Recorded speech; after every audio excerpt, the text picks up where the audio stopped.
All right, guys. Hi, hello.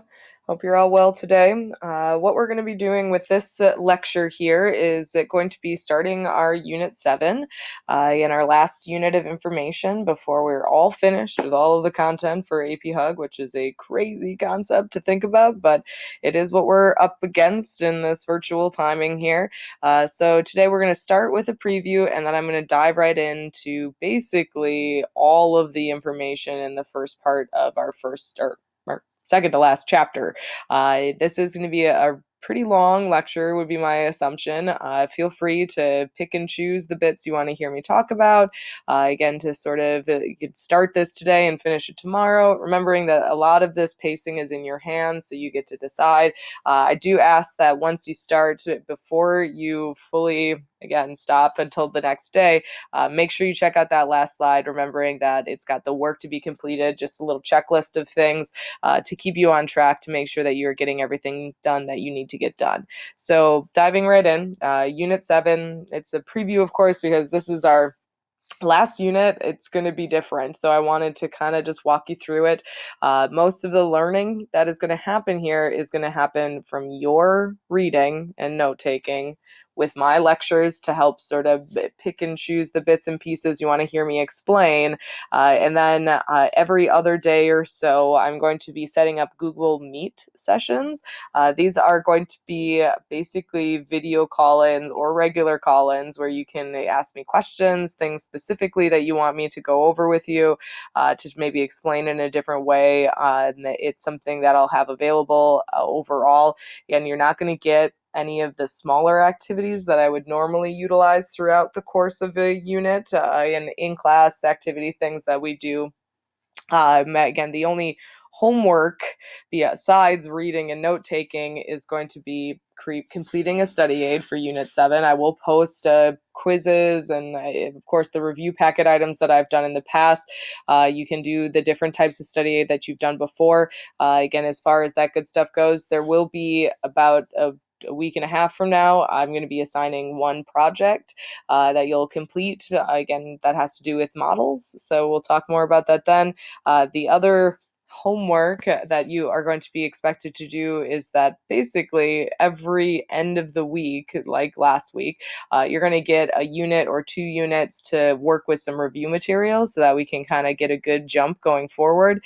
So activities and quizzes and stuff on the AP classroom overall. This might be a great transition for you guys as far as finishing up here, and for others this is going to be really difficult, and I understand that. So suggestions for this process to try and help support the areas that normally you'd get support in a classroom setting. So one is that as you're reading, you probably skip these naturally, but there are little focus questions throughout each chapter that I would encourage you to take a few moments to look at and see if you're really absorbing the information that you're reading. Keep in mind that there's a lot of resources beyond there. I'll post things once in a while. Again, there's tons of stuff online. You should show up to those Google Meet sessions and ask questions and hear more from me when you need it. And the final thing, and again, I've talked about this before, keep a short list. That's going to make this process simpler, especially in our Google Meet sessions. If there are specific things that you come with and ask me, oh, I didn't really understand this concept, or what about this key term? You didn't talk about this, or whatever it might be. You need to bring that so that I can address those things. Again, I can't read minds. I can't, again, do the process through this without you telling me exactly what you need. So please communicate, keep a short list to keep track of the things that are really tough for you, right? So now we're going to get into our unit information. Like I said, this is going to be kind of a longer lecture, but feel free to, again, pop in and out and just skip to the things that you need to hear more about. As far as that stuff goes, you should have already read about these concepts. You should already have notes. So this is really just going through and double checking and adding things where you need to, right? So into your notebooks, here we go. So in this chapter, we're going to be talking about the final sector of economies, which is looking at tertiary or the service sector. So there are 3 types of services that are out there.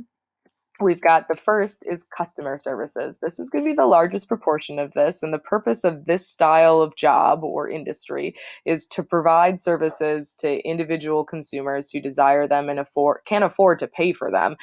Nearly half of all jobs in the United States are going to fit into this blanketed topic or again category, which is consumer services. So you've got retail and wholesale services, so thinking store workers, people who are going to be working in various different kinds of distribution spaces, so grocery stores, again, a warehouse, and all that kind of jazz. Education services. I am a consumer service employee. I am providing you guys with education. Health and social services, doctors, nurses, people who, again, shout out, doing a great job out there. And then leisure and hospitality, which is looking more at hotels and restaurants and things like that. And there are business services. Business services, their whole shtick is to facilitate other businesses. This constitutes about 1/4 of all jobs in the United States, and it's subdivided into three main types. You've got professional services. The example I always kind of go back to is the thing like a lawyer. A lawyer is providing, again, an ability for businesses to interact and to be able to do the work that they need to do. Financial services is thinking like banking. Again, that's definitely a big part of it. And then transportation services, which I'm hoping is pretty straightforward. So this is just looking at some visual breakdowns of what I was just talking about. So almost 50% of the jobs in the United States, which is represented by the pie graph here, are going to fit into consumer services. And you can see the further breakdown right there. Then you've got business services, which is about 1/4, again, of the overall, again, in regards to jobs in the United States. And you can see sort of the breakdown. The final type of service is public services, and that's a much smaller slice of the pie, but it's definitely essential to making our overall economy work.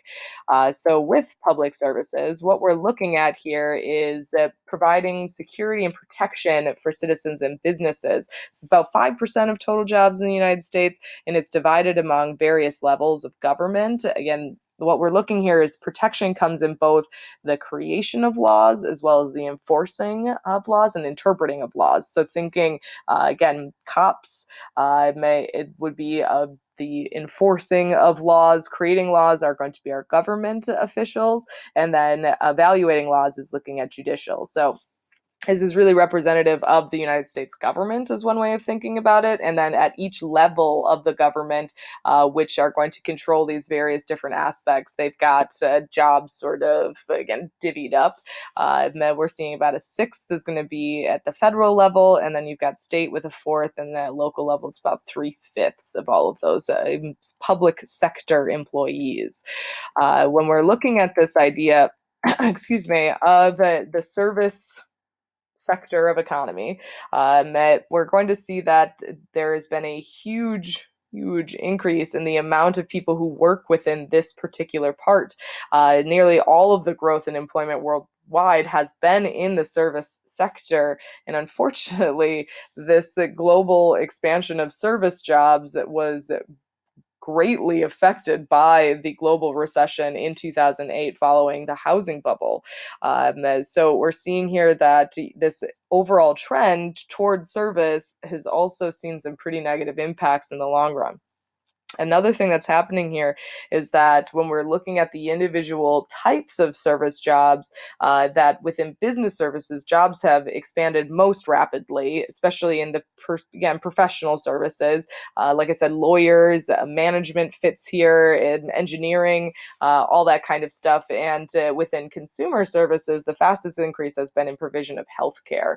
So seeing the growth of healthcare systems in all across the world has seen an increase in the amount of people who fit into that category overall.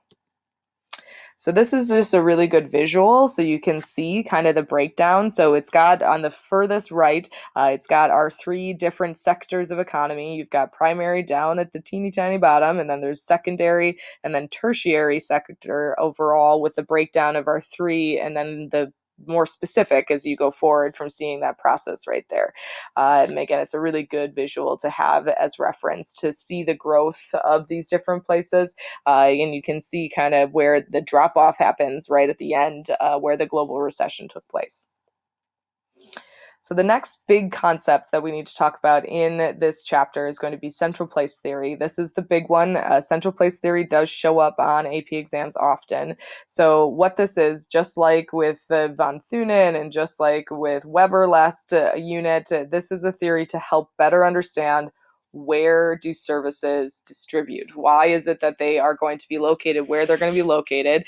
So it kind of comes down to is that there is an interesting pattern that develops based on the size of settlement, which is looking at this process overall. So this is the Kristaller theory. Again, you should circle, underline, highlight. Again, that Walter Kristaller created this concept in the 1930s, and it is looking at this idea that larger settlements offer not only more consumer services, but also more specialized ones. So there's an interesting correlation between population and the amount of services that are going to be offered or available in any of those given places.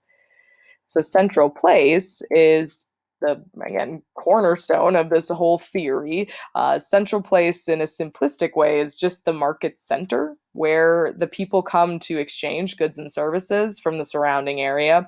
Of course, when you call it a central place, it's going to be central. You want it to be in the center of the population and center of the market to maximize accessibility so as many people as possible can get to that one place to be able to exchange or to receive goods and services that they're lacking and where they reside all the time. The area surrounding that service where people live and then they come to where the services are is the market area or the hinterland. This area is surrounding a service which customers are attracted is overall. Looking at that market area, the size of it is going to vary because the maximum distance that people are willing to travel, it changes depending on what kind of a service it is. So the range, which is going to be that max distance, is going to dictate how big or small the market area is around a particular service in a central place. So people travel short distances for everyday services. If it's something that they have to get on a regular basis, they don't want to have to travel a million miles to get after it. So grocery store and movie rental, which is not, that's very outdated. So, but again, something like getting gas. This whole process, they need to get to it as fast as possible. They will travel, though, greater distances for services that are offered exclusively in specific areas. So, like a professional sport event, people are willing to travel hours to go and see it, but it's a very specialized event. It doesn't happen all the time. So it's something to keep in mind when understanding this theory overall. When we're looking at this decision-making process, because really central place is going to be influenced by where consumer services locate themselves, the threshold is very important. And what this is looking at is it's the minimum number of people needed to make that service profitable, make it work. So a service provider determines where exactly they're going to set down routes by overlaying the range of potential customers to its threshold. So how far are people willing to work to get to a place? And then does that meet the maximum, or not maximum, the minimum amount of people that they need to have visit their service so that it can stay there, that it's a good decision. Just like with our manufacturing, just like with agriculture, a lot of the decision making is influenced by how much money, how much profit can we make? Is this a good investment versus a bad investment? And central place theory is the attempt, like von Thunen, like Weber, to understand where this best profitability is going to be located. Like I said at the beginning of this, the central place theory actually creates a really interesting pattern. So thinking our distribution here, unlike with manufacturing or with agriculture, which is a bit more clustered and dispersed across the globe, what we see happen a lot of times with our services is this kind of pattern. A hexagon pattern is what they use. So as you can see, each of the little circles represents a different market, a place where people are going to be located, where services are going to locate themselves. And as you go about this, so if you look at the very center of this, you've got a city, which has a large population. And within that city, if you go from the city all the way to the right until you hit the next town, again, if you follow yellow line, I suppose, around in a hexagon, that whole area surrounding the city is a market area. It's the hinterland of that, and the customer services who choose to locate in that city have to, again, be able to draw all of those people within there for it to be profitable. The amount or farthest that they will travel to get to that place, of course, is within that hexagon shape overall. Again, when we look at this process, it's an important thing to understand. So when we see this, of course, population doesn't settle necessarily in perfect little even distributed space, but the concept is the same. You're going to see cities are going to draw a larger amount of people to be able to get there, and the range is longer, and the threshold is longer for those particular services that locate there. And as you can see, that the teeny tiny little hamlets or towns, they have a much smaller little hexagon surrounding them. Again, that is the basically as far as people are willing to go to get to that particular service center where the population lies. And this is one of those concepts that if you need to talk to me about it, please make sure to do so during the Google Meet. Okay, next big concept for these first two key issues in this overall is rank size rule. So rank size rule is another attempt to understand kind of the distribution of consumer services from country to country. And that's really what rank size rule is all about. It's comparing the country's settlement sizes versus their population overall. So an interesting phenomenon that has developed in certain countries around the world is this idea of rank size rule. So with rank size rule, the definition is the first thing. Country's nth largest settlement is 1n, the population of the next largest settlement. So if you look at this, the second largest city is 1/2 of the largest, and then third is 1/3, and fourth is 1/4. When you plot this, when you look at the populations overall and you plot it on a graph, the distribution forms a fairly straight line. If a city's graph is not straight, it's not rank size rule. It's actually primate city rule.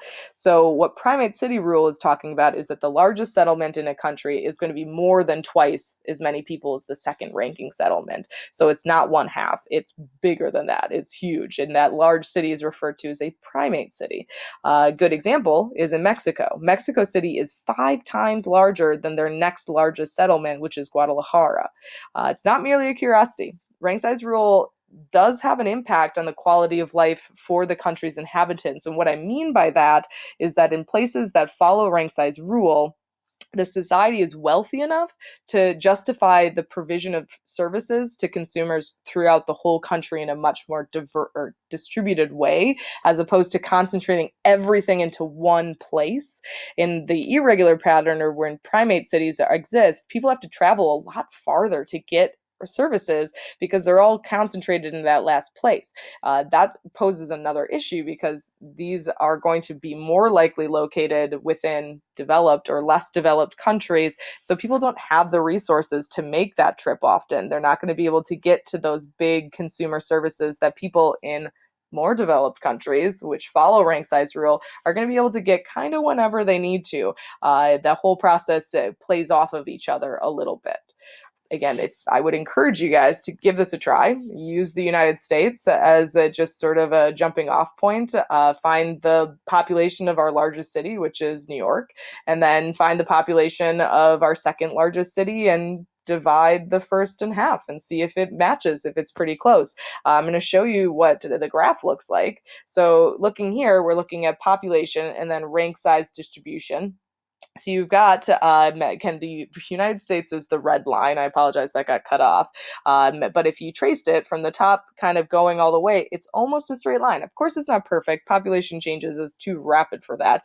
But it is a pretty straight line going down. Mexico is the blue line. So we've got our primate city up at the top, which is Mexico City, and then it's a very severe drop off until the next settlement, the second overall, which of course means that there is a huge drop off and more of the source, again, consumer services are concentrated in Mexico City, but not everyone can get there, which makes it difficult. Okay. Whew, it's a lot. And we're moving on. We're going to talk now about market area analysis. We have 2 more slides of information, and then again, the work to be completed. So, market area analysis is looking at service providers that believe that a location of a business is the most important factor to its profitability. That's an obvious thing. This is going to be feel common sense because during manufacturing, when we talked in industry, a lot of this discussion is similar. So when we're looking at this, where we try to find the best place to put an industry, a factory, this is the same thing for consumer services and how they provide those things. So to determine the profitability of a location, the first thing that market area analysis looks into is computing the range. And remember, that range is the furthest people are willing to travel to be able to get to that service, to that store, to that potential site, wherever that's going to be. The second is to figure out the threshold. How many patrons does that store need to have in order for them to meet their expenses and then, of course, to make money, to get a profit? After that, you draw the market area, which is what our central place theory created with their hexagons. So you draw the range around potential location of a new store and then identify whether or not the threshold is met within that radius. When we're looking at market area analysis, something that has come through this understanding, through this looking into, is something that has shown up on AP exams before. It's called the gravity model. The gravity model predicts that the optimal location of a service is directly related to the number of people in that area. Again, very common sense when you think about it, is that, again, where people are going to locate a service is more likely going to be where the people are, the consumers, the people who are going to buy into that service or need that service. And then inversely, it's related to the distance people must travel to access it. Ultimately, what this is saying, or what this is reinforcing, is that the best location for a service is one that minimizes travel for all potential consumers. Central place.